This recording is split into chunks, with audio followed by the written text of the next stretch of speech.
what's going on, y'all? It's the MMA Analyst, back at it again. As you can see, it's a little different. The surroundings are different. I'm in the Cobra Lounge, underground, secretive spot, you know. Also, mic situation is a little different. I gotta talk loud and into the mic. It's over here, you know. But, you know what the situation is, right? MMA is important. Alright, now, Dream 6, it's here, finally.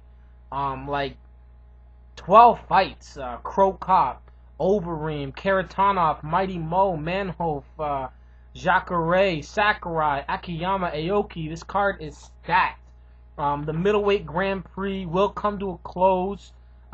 Dream events have gotten better every single time, and I can only hope the trend continues. That's the absolute truth. So check this out.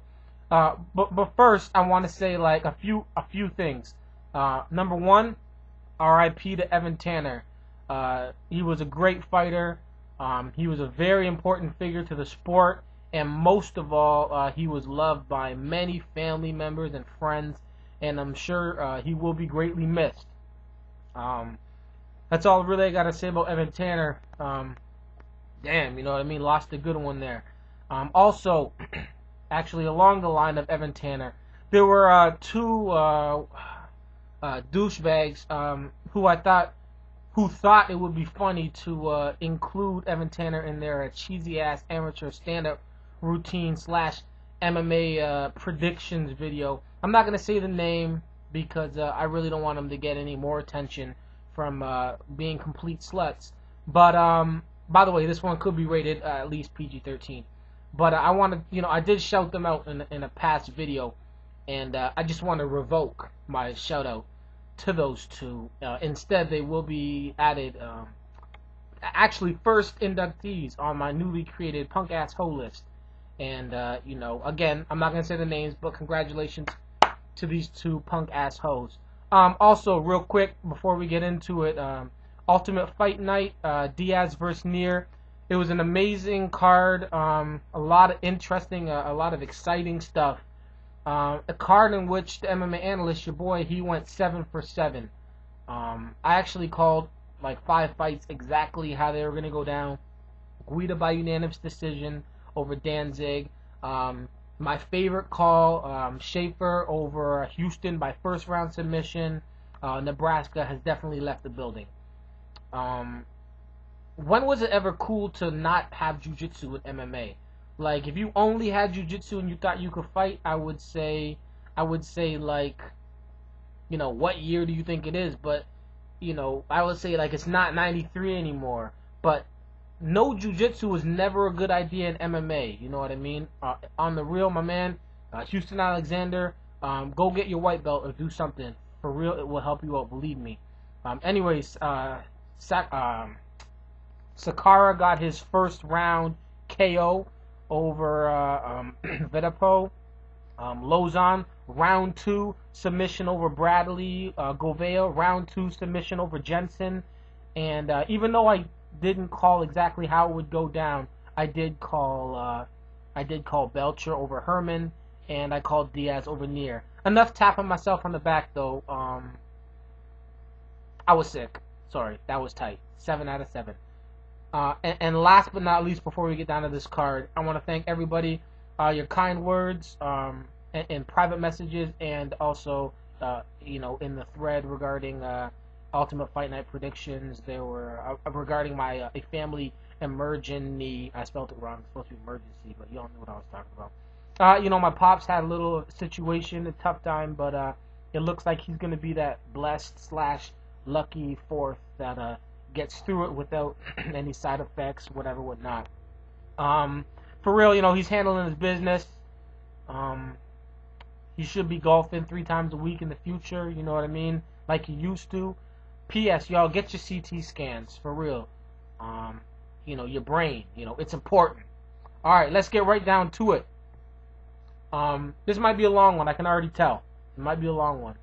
I've got 12 fights to break down, so here we go. First fight, Yoon Dong-sik versus Andrews Nakahara.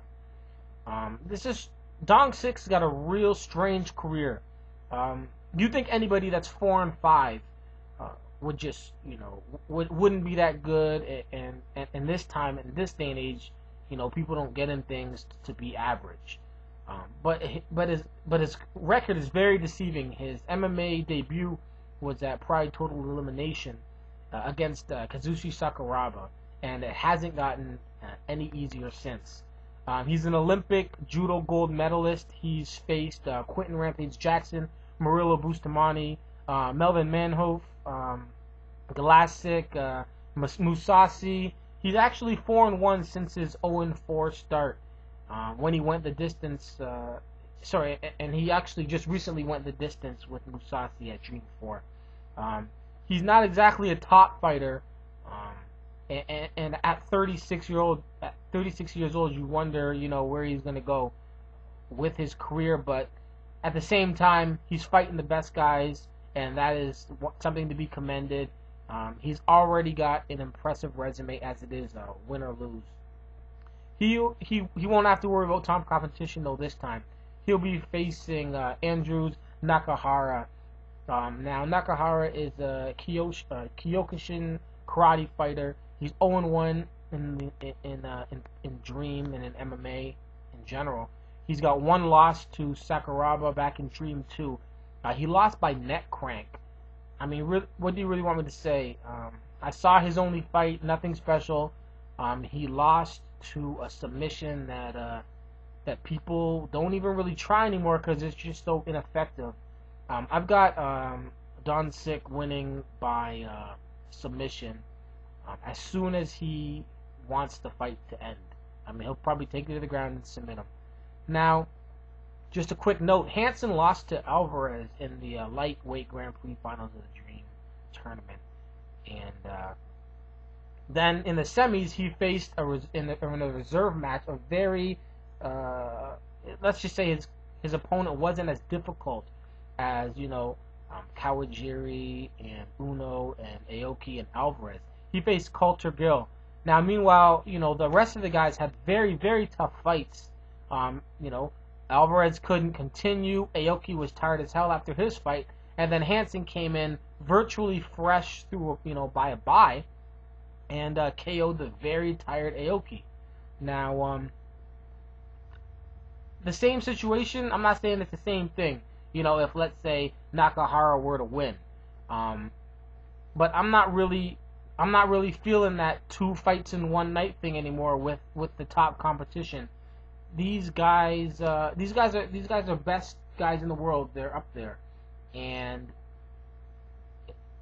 imagine, let's put it like this: imagine Aoki versus Alvarez was on Dream 6. Would anybody have a problem with that? Absolutely not. Would it take anything away from what happened in Dream 5? Absolutely not. Again, it would be crazy if Dune Sick or Nakahara won this. Based on the fact that Sakurai, Manheof, Galasic, and Musashi are definitely going to be in wars. But anyways, I'm expecting these to be good fights regardless, and we'll see what happens. You know what I mean? Now, the first fight of the middleweight Grand Prix will be Musashi versus Melvin Manheof. Now, Musashi is 22-2 with 13 by KO and 7 submissions. His latest being his most notable, which was a submission over Dennis Kang at Dream 2. Now, it was a surprising triangle. It was a nice triangle, and it was a good showing from Musashi. He then beat Dong Sik by decision at Dream 4, and he finds himself in the semifinals and possibly the finals. Musashi has a TKO win over Evangelista Cyborg Santos. That's the husband of Christina Cyborg Santos, a female MMA wrecking ball, who won her last fight on the CBS card. Anyways, Musashi has a decision win over Hector Lombard. He broke Takimoto's eye socket at Pride 11. His 2 losses are to Morkovicius by submission and Akira Gono also by submission, and also both by armbar. Musashi's been fighting since 2003. In 2003, he was 17 years old. Since then, he's already racked up 25 fights. And really, you know what I mean? It's crazy how young this guy was and how good he's doing and how young he still is. He's only 23 again. This is crazy. Dude's young and he's someone to look for in the future. But it's gonna be tough to do that if he doesn't get through Manheof, who very well might make his 25th birthday a thing of only theory. Melvin Manheof, this dude is serious. He's hot. This dude is hot. When I tell you hot, I'm talking hot. You know what I mean? He's 34-4 with 25 KOs in kickboxing. He's 27-4 with 21 KOs in MMA. Melvin No Mercy Manheof is definitely the tournament's best striker and most experienced striker. This guy stood in the ring with Ray Sefo, Romy Banyaski 2 times. He's approaching 50 KOs in his combat career, and he hopes that this fight will put him one closer. The Dutch fighter really is incredible. His kickboxing is really world class, and he really does show no mercy with his kicks and his strikes. For all those who want to see the next generation of fighters, you have to see the YouTube video that's up there of Manheof and his 5-year-old son. I'm going to put the link up at the side. Click the link. This kid is like a better striker than most guys in MMA today. And if you don't believe me, watch it. It really is amazing. He's creating a beast with this young dude. Anyways, and his latest 2 losses in MMA have come by submission. And I suggest that needs to be Musasi's plan.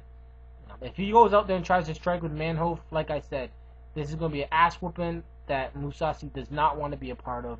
Musasi does have good striking, but he doesn't have Melvin Manheof type striking.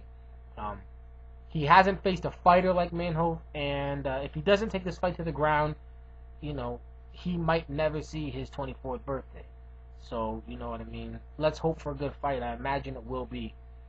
Yeah. The thing is, basically, I don't think he's going to go for the takedown, though. And I think this will end up being a first round highlight reel knockout for a marvelous Melvin Manheof. On to the second match in the middleweight Grand Prix tournament. Ronaldo Jacare de Souza versus Zelg Galasic. Jacare, 9-1, 8 wins by submission, and a hard-fought decision over Mayhem Miller at 3-4. All of his wins came before the 4-minute mark in the first round. All of them came by the submission except for the Mayhem Miller fight. He has not seen round 2 in 10 fights, spanning 5 years. He is definitely one of the world's best Brazilian Jiu-Jitsu artists. When people talk about who are the best, they say like Damian Maia, Saulo Ribeiro, Sanji Ribeiro, Machado, Roger Gracie, and Ronaldo Jacare de Souza. This guy is top 10 on the ground, period. And he's done a real good job transitioning his Brazilian Jiu-Jitsu into MMA. Now, he lost his first match back in 2003, and since then has done absolutely nothing but twist dudes up in the ball and collect wins since. He trains at Extreme Couture, so you know he's working on the rest of his game. Jacare won't be one of those jiu-jitsu guys, that hasn't learned anything in all of his time in MMA. He's going to learn striking, and he's going to learn takedown defense and wrestling. That's what he's doing. He's in a good camp. In his most recent fight, again, we saw him give a pretty dominating performance against Team Quest standout and mixed martial arts vet and Mayhem Miller. And we will see another one of Jacare's biggest tests in Galasic. Now, Galasic is 9-3 with 7 wins by KO. He's a 4th degree ITF Taekwondo black belt. He's known for his striking. He's fought in Dream, Heroes, Cage Rage, Ultimate Combat. He's got wins over Mark Weir, Curtis Stout, and and he's got 2 wins over his former karate warlord, Tai Kin. But I think the key here is that Galactic's losses have come by submission, at least 2 of 3. Takimoto caught him. He's a judo guy with really good jiu-jitsu. And again, Yoon Dong-sik armbarred him. Dong-sik's loss was almost exactly a year ago. And that's really too close for comfort when you're talking about going up against a jiu-jitsu specialist. This will definitely be a striker versus a submission fighter match. And if Zelg wants to win this fight, he's going to have to worry about getting in with few strikes and getting out.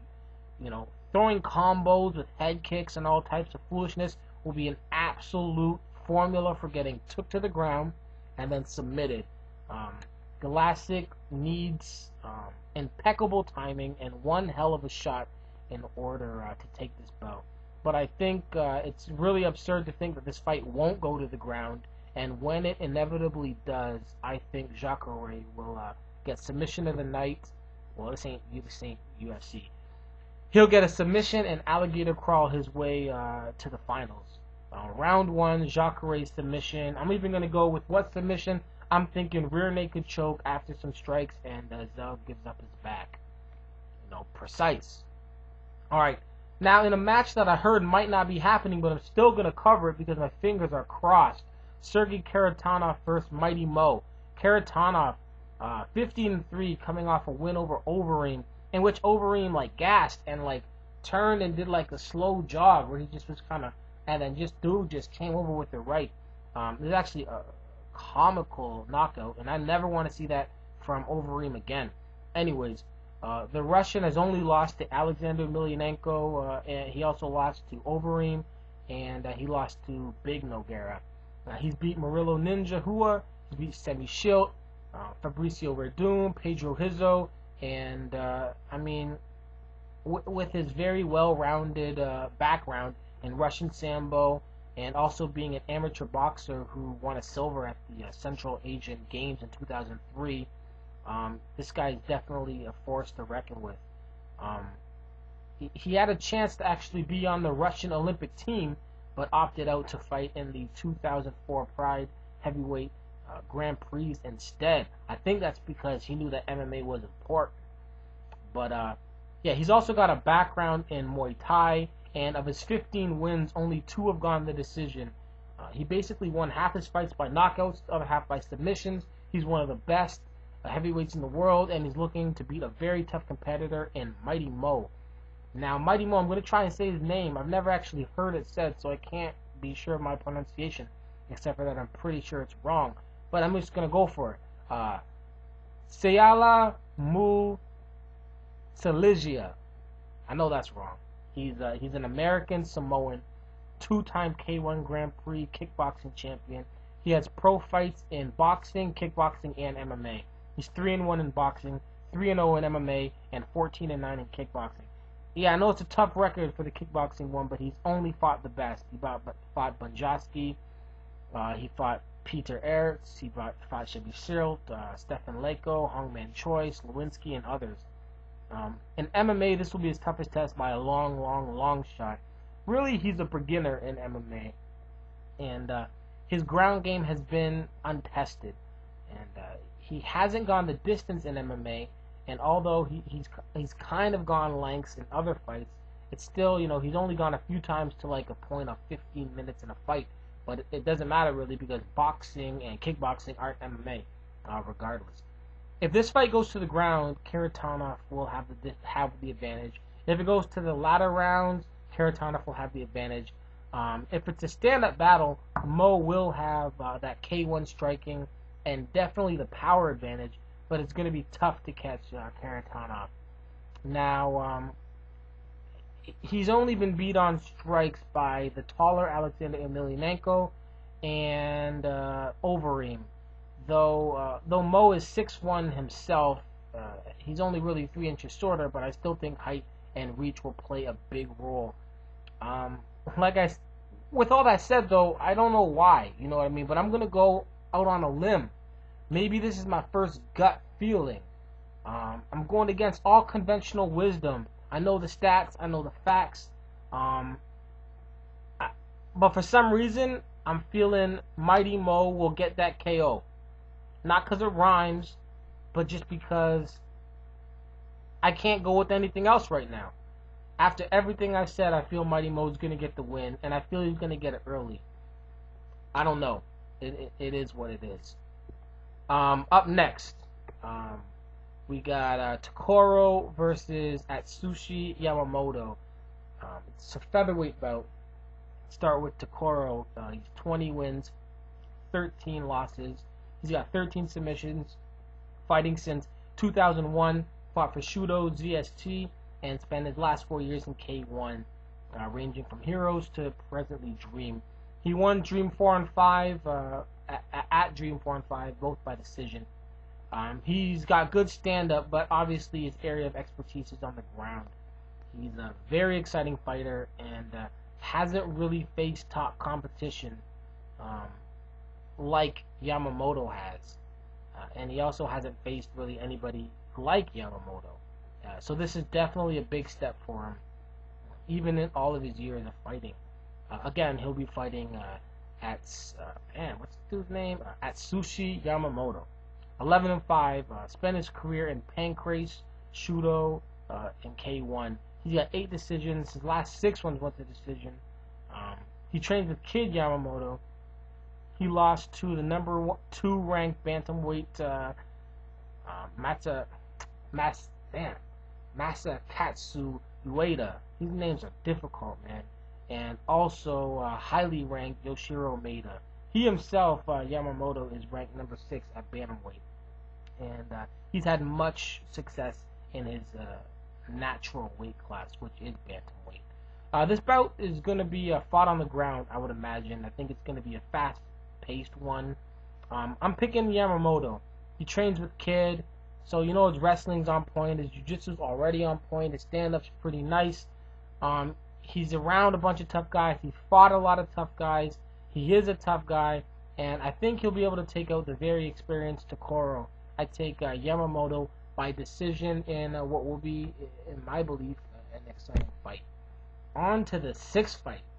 Damn, I'm feeling like I'm just running through this. There's a lot of stuff. I'm not trying to make it like an hour long, but I guess this ramble right here is not helping. Let's keep it moving. Minowa versus Funaki. Minowa, the Punk, 40 wins. I'm not calling him Punk. That's his nickname for those who don't know. 40 wins, 28 losses. What the? Catch wrestler with 24 subs. His latest, a knee bar over Don Fry. What? He's been in the game since 1996. Lost 9 out of his first 10 fights. Lost to Evan Tanner, RIP, back in 1998. Fought in Pancrase forever. Fought and lost to Sammy Schilt, Almeida, Quentin Rampage Jackson, Vanderlei Silva, Bustamante, Sakurai, Baroni. Dude fought 350-pound Eric Butterbean Esch and won by armbar. What? 7'2", 385-pound Paulo the Giant Silva fought that dude. He beat Gilbert Ivel with a toe hold. He beat Stefan Leko by heel hook. He beat Rodrigo by rolling knee bar. What the? This guy started fighting when he was 20, and 12 years later, he has 76 fights. This guy's got a crazy career behind him. You know what I'm talking about? I keep saying what the, because he really is just a what the F type dude. I mean, Couture's been fighting since 1997 and has 25 fights. This guy's has 76 fights and he's been fighting only for a year longer. I'm just saying. For real, Minowa, man, is ridiculous. He's a living freak show. And this time he'll be facing 39-year-old catch wrestler with 33 submission wins and fellow living freak show, Masakatsu Funaki. Japanese professional wrestler, co-founder of Pancrase, victorious over Bas Rutten, Vernon White 3 times, Ken Shamrock, Frank Shamrock, Guy Mesger 2 times, Yuki Kondo, Semi Schilt, and this was all before in the year 2000. This guy's been handling his business. Now he's coming back after 7 years off. And he recently lost to Sakurai, and he lost to Tamura at Dream 2. He's definitely a veteran. He's fought since 1993. He's done a ton for the sport, especially in Japan. And for like half the 90s, he was ranked very high in the MMA rankings. What does all this mean? Relative to now, I don't really know. What I do know is that Funaki hasn't won a fight damn near since Soulja Boy was born. Now, I know he did retire, but he's still on a 3-fight losing streak, which happens to just span around almost 10 years. I've got to go with Minowa. Funaki retired due to injuries when he was just about 30. Now he's back, and he's damn near 40, and I don't see what's changed other than technology. I mean, for real, the last time he won, no disrespect, the Twin Towers were still up. LeBron James was like in grade school, and I think Super Nintendo was hot. We were worried about Y2K. I'm just saying. Minowa Man has at least looked better than that. And at 32, I still think he has a few wins in him. Now, don't get me wrong, Minowa Man has more losses than most fighters have fights. And this match is in Japan, and it is with a legend and a showman. So, I'm not saying that there could be a fix, but I'm saying if ever there was going to be a fix on Dream 6, this is where the fix would be. Now, I'm just saying, I'm going to go with Minowa by submission. This fight will definitely be interesting and will likely end in the first round. Two Japanese catch wrestling veterans with a ton of submissions and a lot of showmanship. I definitely think the live audience is going to love this one. Alright, next one. Hayato Maha Sakurai versus Kuniyoshi Hironaka. Hironaka, 12-5, recently dropped from the UFC after losing to John Fitch, Thiago Alves, and Jonathan Goulet. He's a welterweight who specializes in Brazilian Jiu-Jitsu. Hironaka won his last fight at Dream 5 and is looking to get his greatest win yet. He has beat Nick Diaz by decision, and he beat Ryan Schultz by submission.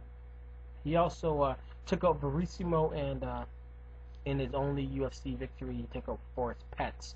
But definitely a win over Hayato Sakurai would be humongous.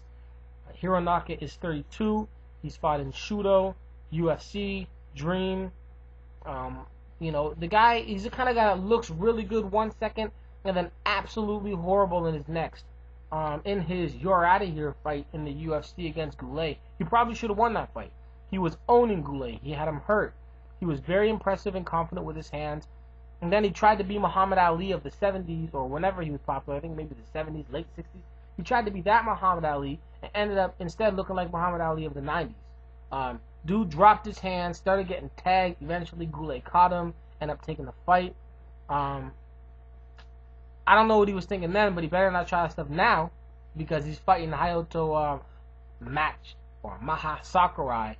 And if he puts down his hands and tries to play that game, he better ask Olaf Alonso and Mac Danzig what happens when Sakurai hits you in the chin. 32 wins, 8 losses, well-rounded, great kickboxing, judo, and wrestling skills. 33-year-old former Shudo champion, fought for the Pride FC Lightweight Championship, and also fought Matt Hughes for the UFC welterweight title. This guy's serious. A couple years back, they showed him in the UFC. In the audience, they said he was coming to the UFC. I was hyped. I jumped in on my chair. I was going crazy, and it never happened. But it's all good. Instead, he remained a free agent who has fought for 4 different organizations in the last 4 fights.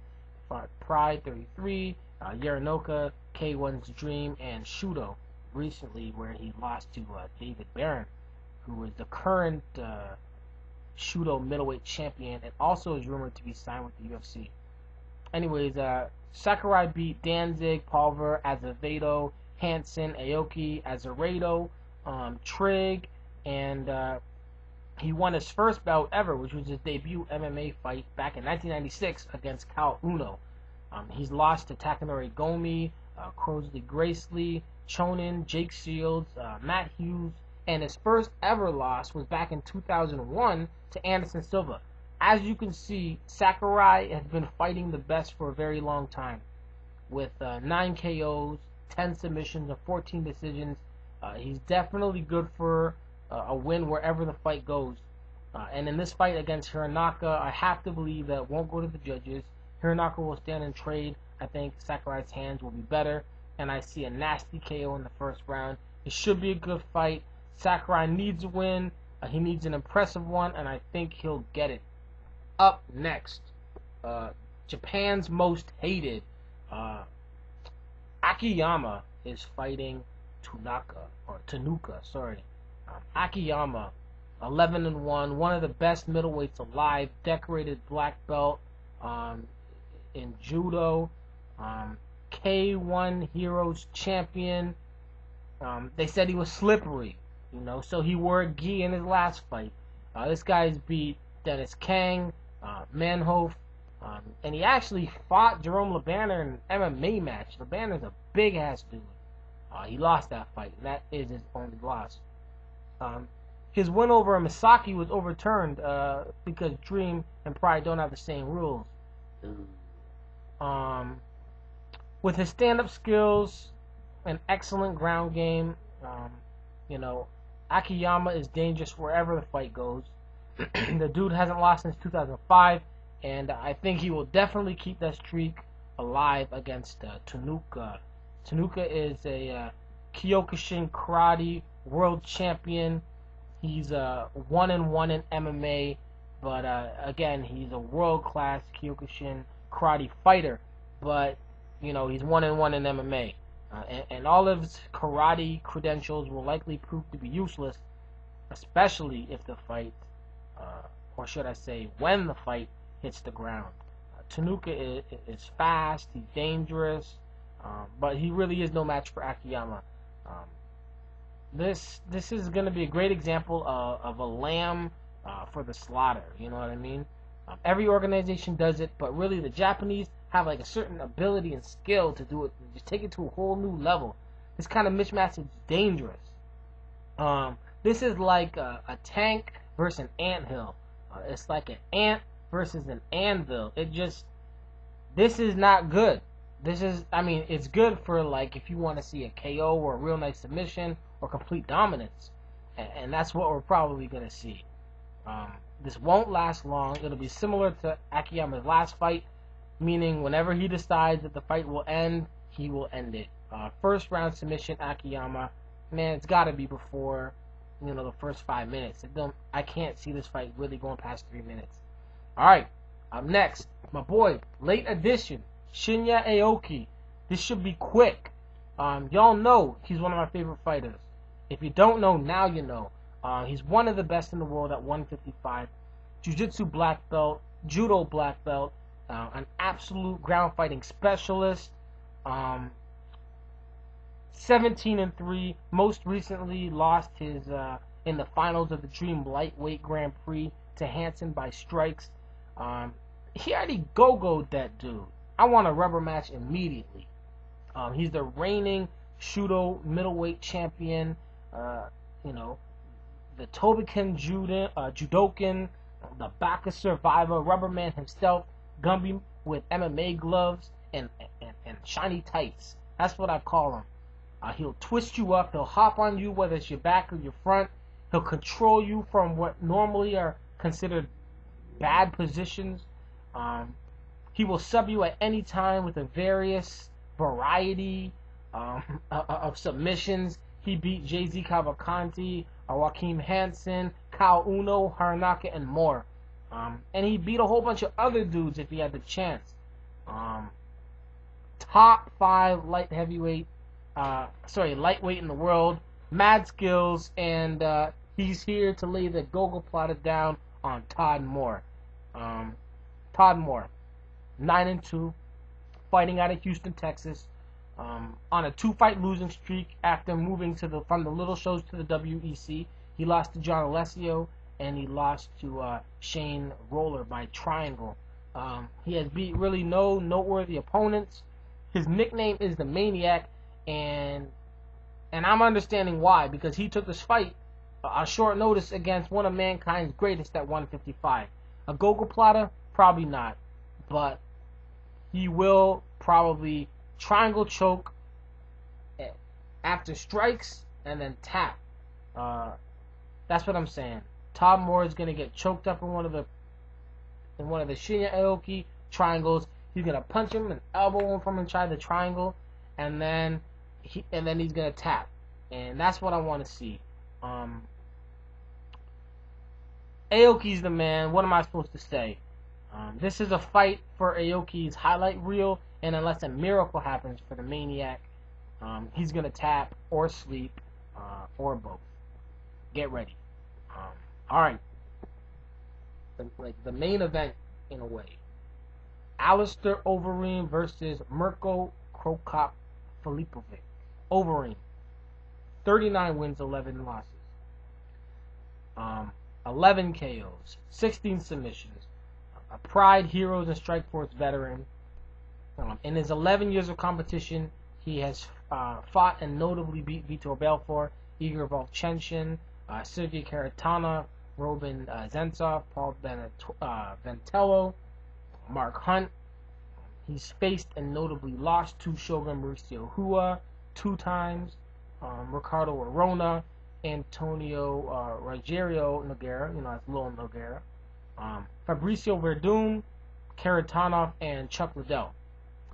His greatest fights have always been with cardio, as multiple matches have changed on a dime when his proverbial gas tank has hit empty. 2005 to 2007 has proven to be a very tough time for the Dutch fighter, who went 7-7 and was really looking like he was on his way out. But 2008 has been a great year, and it's been very well-rounded for a strong fighter. He wants to put an exclamation point on his statement that he's been making with the win over Mirko Cro Cop. Mirko Cro Cop, 23 wins, 6 losses, 16 knockouts. He's fought the best, beat some of them, lost to some of them, but faced damn near all of them. He beat Barnett 3 times, 2 times really, but 3 times in the record books.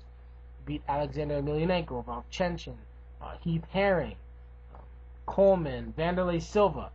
He's lost to Fedor, Hunt. He split matches with Randleman, and he lost to Big Nogueira. More recently, he lost to Gabriel Gonzaga and Chet Congo in the UFC. Very disappointed with what happened here. He came to the UFC, didn't do what he wanted to do, didn't do what his fans wanted him to do, lost back-to-back matches, and then bounced. He bounced out of the UFC, and then he fought Mizuno in Dream, and it was like not even a fight that he should have been in.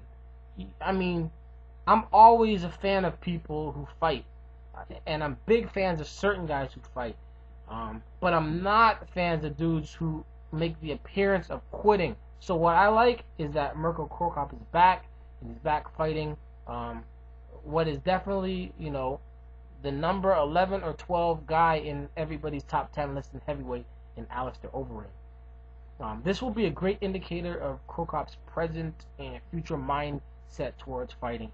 If he comes out like the old Pride Cro Cop, then I don't really see Overeem beating him, no matter how good Overeem looks. But then again, Overeem recently has looked better than ever.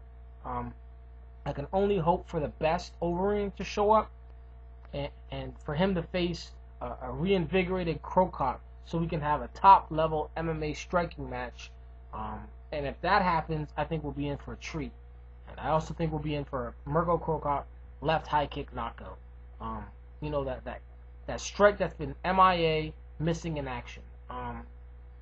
Overeem does have a great ground game and a ton of submissions to boot. So if he can get the fight to the ground, I definitely can see him taking it. But again, the old Cro Cop was hard as hell to take down. I say Mirko Cro Cop KO first round. I see him beating Overeem on the feet. I see him tiring him out. Maybe not as fast as normal, but I do see Overeem getting tired. And after that gas tank runs out around the 5th minute, I see a 7th minute KO. Now, on to the finals. According to my prediction / analysis, this will pit Melvin Manheof, the striker extraordinaire, against Ronaldo Jacare in the finals. Biased? Yes, I am.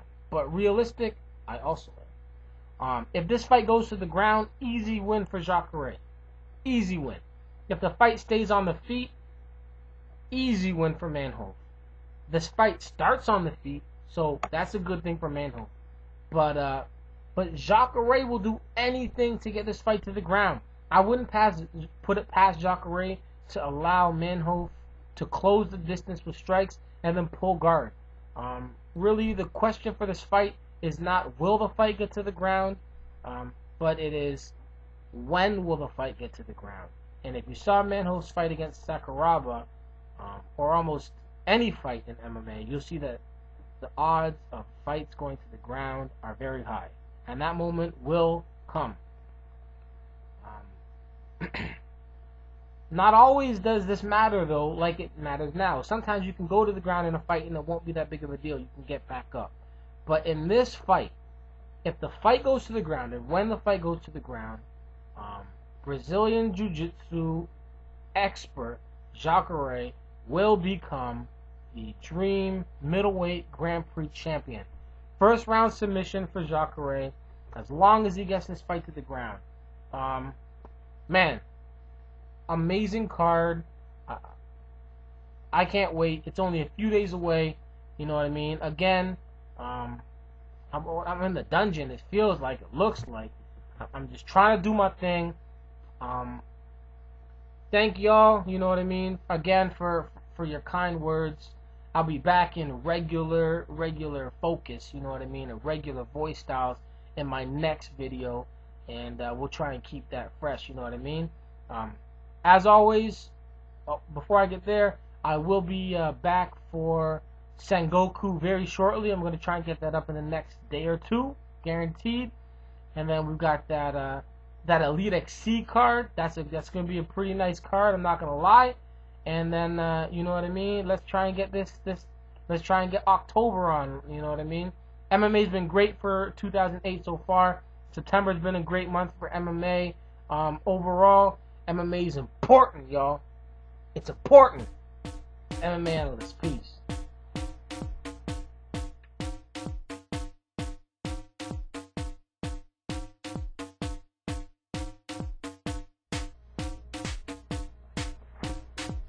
Hey yo, yo MMA Analyst, let the computer, dog. Let's take this bitch. I'm taking this. Take this computer down with my computer. Make lots of money off this computer here. Oh yeah, dog. MMA Analyst don't know shit. He ain't nothing. Ain't trying to analyze the fight. Get the fuck out of here, dog. You know who run these streets? We run the streets.